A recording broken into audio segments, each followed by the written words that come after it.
Positively impact our communities while being ambitious in all aspects of our lives, we could use some inspiration. So without further ado, please help me welcome Sheryl Sandberg.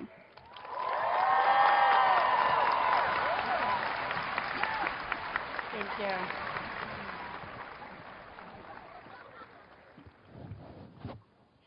Thank you, Marie.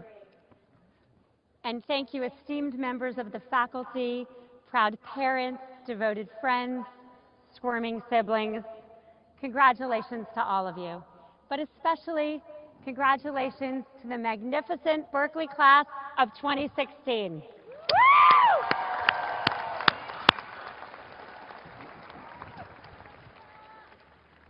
It's my privilege to be here at Berkeley, which has produced so many Nobel Prize winners, Turing Award winners, astronauts, members of Congress, Olympic gold medalists, and that's just the women.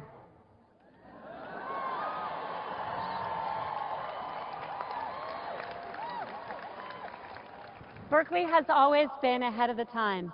As Chancellor Dirk said, in the 1960s, you led the free speech movement. Back then, people used to say, with all the hair, how do we even tell the men from the women? Today, we know the answer: man buns.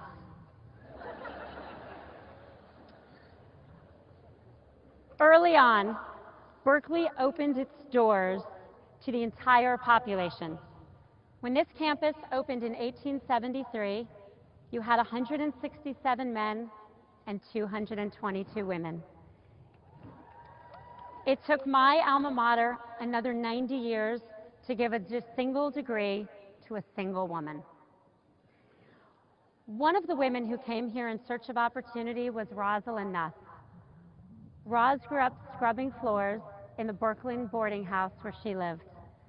In high school, her parents pulled her out of school to help support the family. And it was a local teacher who talked her parents into putting her back into school. In 1973, she sat where you sit today, and she became a Berkeley graduate. Roz was my grandmother.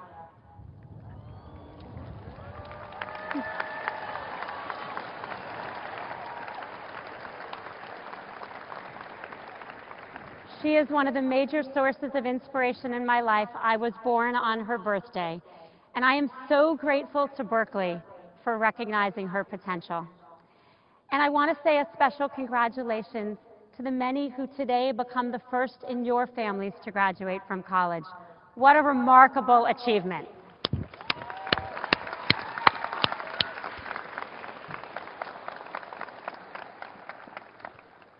Today is a day of celebration, a day to celebrate all the hard work that got you to this moment. Today is a day of thanks, a day to thank all the people who helped you get here, the people who taught you and nurtured you, cheered you on, and dried you tears. Or at least didn't write on you with a Sharpie when you fell asleep at a party. Today is a day of reflection, because today marks the end of one era of your life and the beginning of something new. A commencement address is meant to be a dance between youth and wisdom. You provide the youth. Someone comes up here to be the voice of wisdom. That's supposed to be me.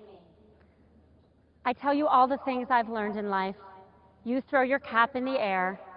You let your family take 1 million photos and hopefully post them on Instagram. And then we all go home happy.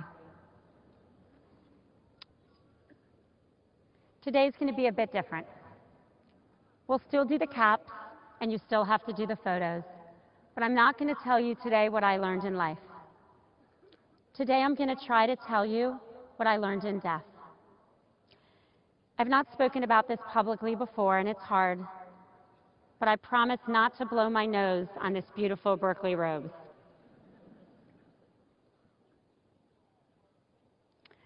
One year and 13 days ago, I lost my husband, Dave. His death was sudden and unexpected. We were in Mexico celebrating a friend's 50th birthday party, I took a nap. He went to work out. What followed was the unthinkable. I walked into a gym to find him lying on the floor. I flew home to tell my children that their father was gone. I watched his casket being lowered into the ground. For many months afterwards, and at many times since, I was swallowed in the deep fog of grief, what I think of as the void, an emptiness that fills your heart and your lungs, constricts your ability to think or even to breathe. Dave's death changed me in very profound ways. I learned about the depths of sadness and the brutality of loss. But I also learned that when life sucks you under, you can kick against the bottom, find the surface, and breathe again.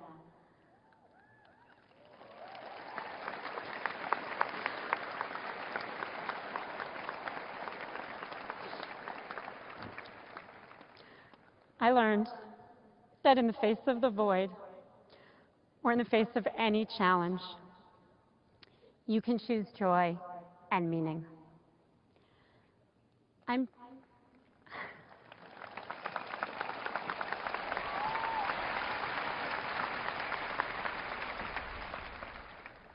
I'm sharing this with you today in the hope that on this day in your lives, with all the momentum and the joy, you can learn in life the lessons I only learned in death. Lessons about hope, about strength, and about the light within us that will not be extinguished.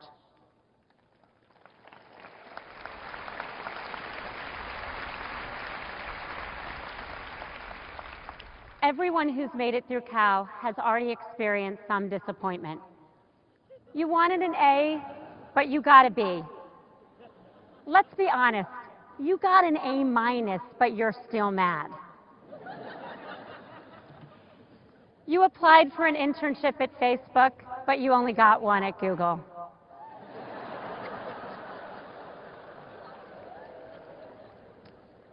She was clearly the love of your life, but then she swiped left. Game of Thrones, the show, has diverged way too much from the books, and you're mad because you read 4,352 pages.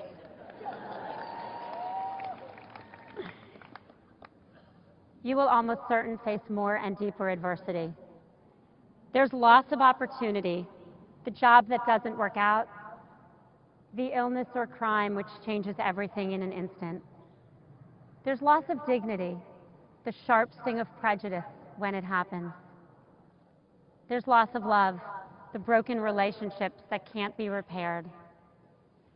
And sometimes there's loss of life itself. Many of you have already experienced the kind of tragedy and hardship that leaves an indelible mark. Last year, Radhika, winner of the University Medal, spoke so beautifully about the sudden loss of her mother. The question is not if some of these things will happen to you, they will. What I want to talk about today is what you do next. About the things you can do to overcome adversity, no matter when it hits you or how it hits. The easy days ahead of you will be easy. It is the hard days, the days that challenge you to your very core, that will determine who you are. You will be defined not just by what you achieve, but by how you survive.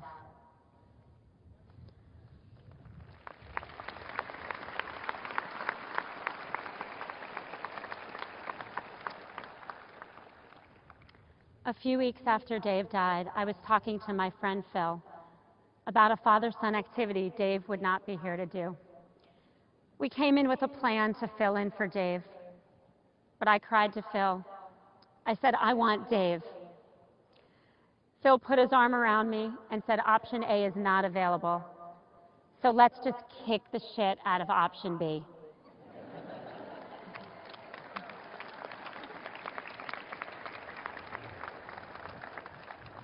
We all at some point live some form of option B. The question is, what do we do next?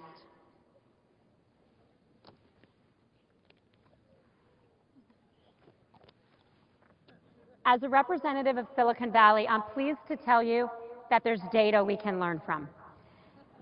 After spending decades studying how people deal with setbacks, psychologist Martin Seligman found that there are 3 Ps: personalization, pervasiveness, and permanence, that are critical to how we bounce back from hardship. The seeds of resilience are planted in the way we process the negative events of our lives. The first P is personalization, the belief that we are at fault. This is different from taking responsibility, which you should always do. This is the lesson that not everything that happens to us happens because of us. When Dave died, I had a very common reaction, which was to blame myself. He died in seconds from a cardiac arrhythmia. I pored over his medical records, asking what I could have or should have done. It wasn't until I learned about the 3 Ps that I accepted that I could not have prevented his death. His doctors had not diagnosed his coronary artery disease. I was an economics major. How could I? Studies show that getting past personalization can make us stronger. Teachers who have students who fail, who believe they can do better, revisit their methods and have future classes that excel. College swimmers who underperform in a race but believe they can do better, do. Not taking failures personally allows us to recover and even to thrive. The second P is pervasiveness, the belief that an event will affect all areas of your life. You know that song, Everything is Awesome? This is the flip. Everything is awful. There's nowhere to hide from the all-consuming sadness. The child psychologist I spoke to encouraged me to get my children back to their routine as quickly as possible. So 10 days after Dave died, my kids went back to school, and I went back to work. I remember sitting in my first Facebook meeting in a total haze, thinking, what is everyone talking about, and how could this possibly matter?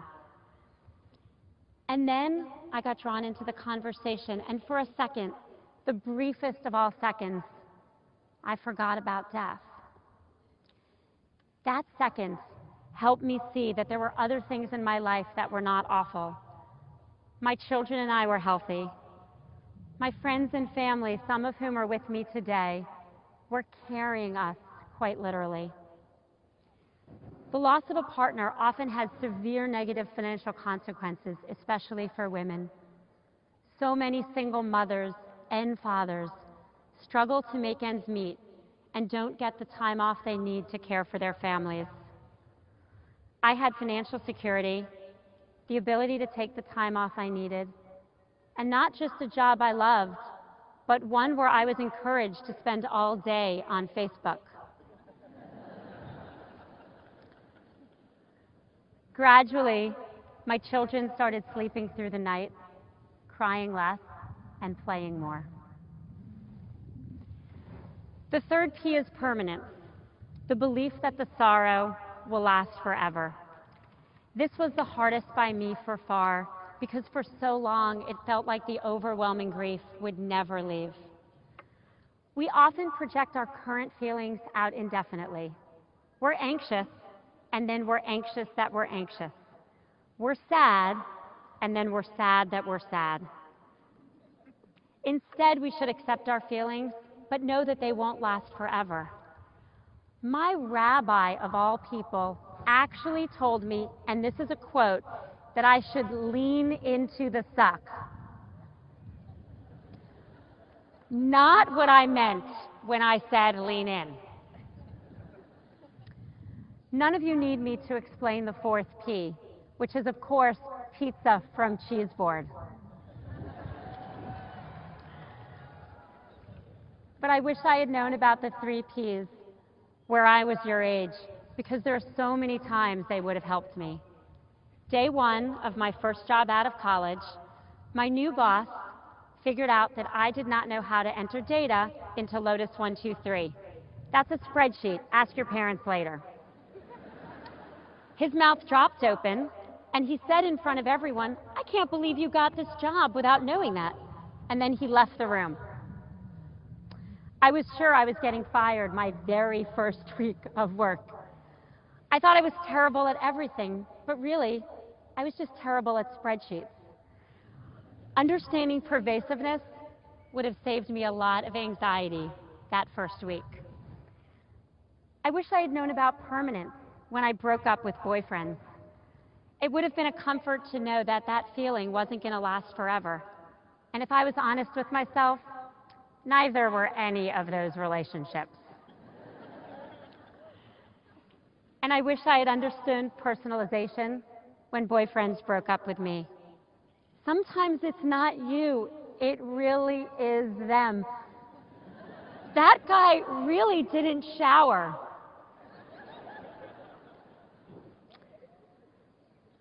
And all three P's ganged up on me when in my 20s I got divorced. At the time, I thought that no matter what else I did, I was a massive failure. The three P's are common emotional reactions to so many things that happen to us in our careers, in our personal lives, in our relationships. You're probably feeling one of them right now about something in your life. But if you can recognize you're falling into these traps, you can correct. Because just as our bodies have a physiological immune system, our brains have a psychological immune system. And there are things you can do to help kick it into gear. One day, my friend Adam Grant, a psychologist, suggested that I think about how much worse things could be. This was completely counterintuitive to me. I would have thought that getting through something like death was about finding every positive thought I could. Worse, I said to him, "Are you crazy? How could things be worse?" He looked at me and said, "Dave could have had that same cardiac arrhythmia driving your children."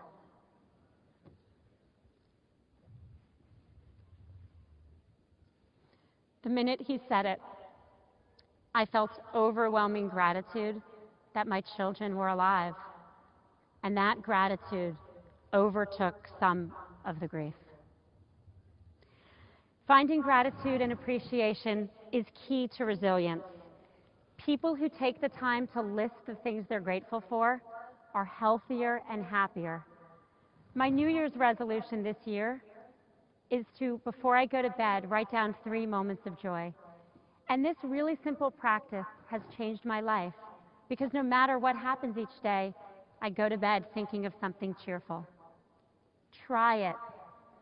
Try it tonight when you have so many things to be joyful for. Although maybe before you go to Kips and don't remember what they are.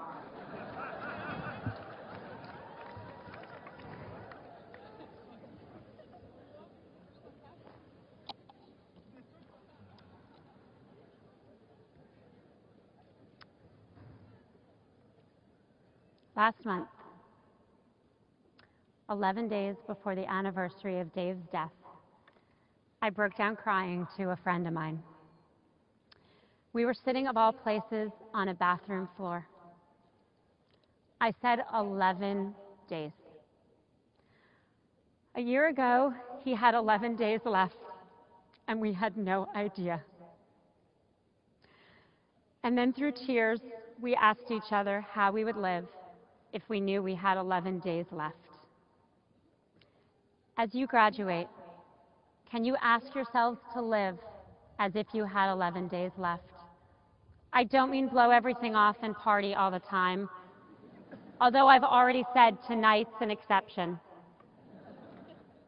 I mean live with the understanding of how precious every day would be, because that's how precious every day actually is.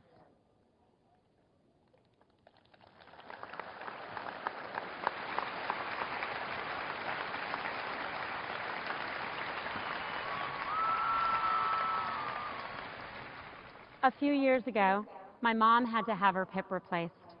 Before that, she walked without pain, but as her hip disintegrated, every step she took was painful. Today, years after the operation, she's walking without pain, but she's grateful for those steps, something that never would have even occurred to her before. I stand here today, a year after the very worst day of my life. The worst day. The worst day I can imagine. And two things are true. I have a huge reservoir of sadness. It is with me always. It is right here where I can touch it. I never knew I could cry so often or so much.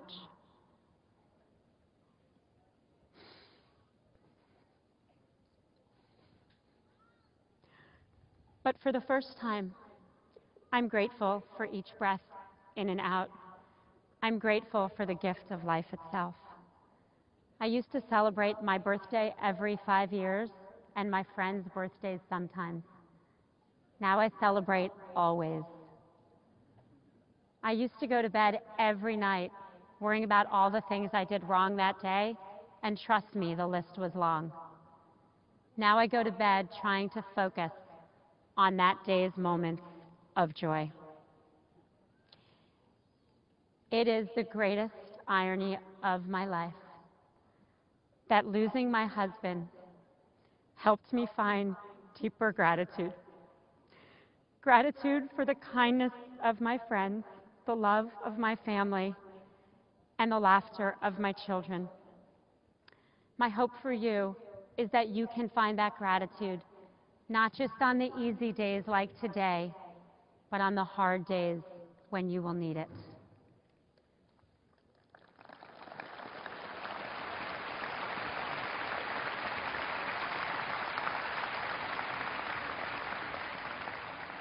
There are so many moments of joy ahead of you. The trip you always wanted to take, a first kiss with someone you really like, finding a job you believe in, beating Stanford, go Bears.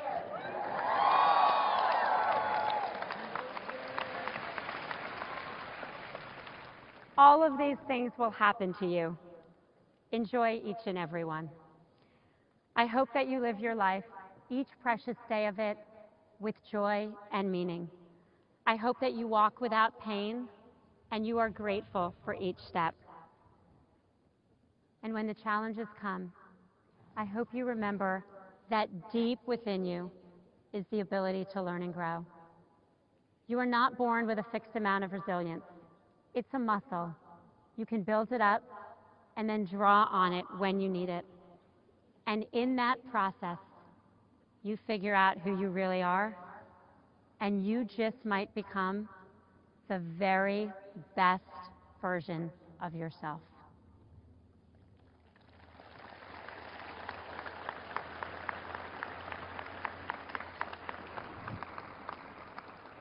Class of 2016, as you leave Berkeley, build resilience.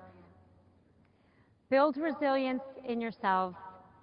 When tragedy or dismay strike, know that you have deep within you the ability to get through anything, and I mean anything. I promise you do. As the saying goes, we are more vulnerable than we ever thought, but we are stronger than we ever imagined.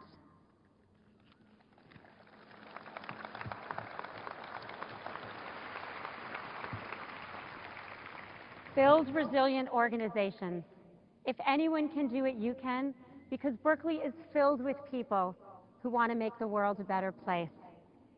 Never stop working to do so, whether it's a boardroom that's not representative or a campus that's unsafe. Speak up, especially at institutions like this that you hold so dear. My favorite poster at work reads, "Nothing at Facebook is someone else's problem."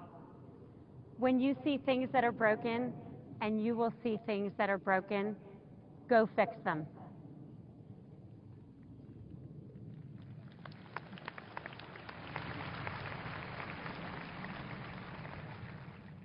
build resilient communities.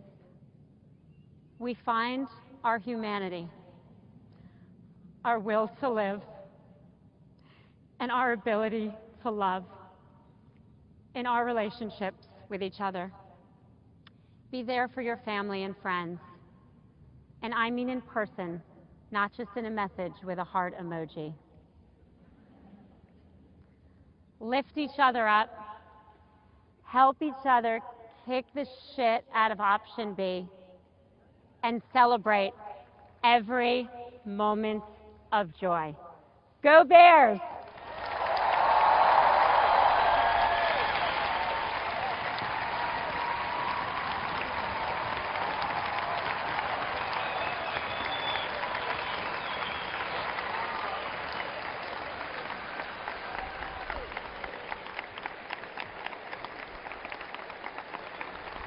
Thank you.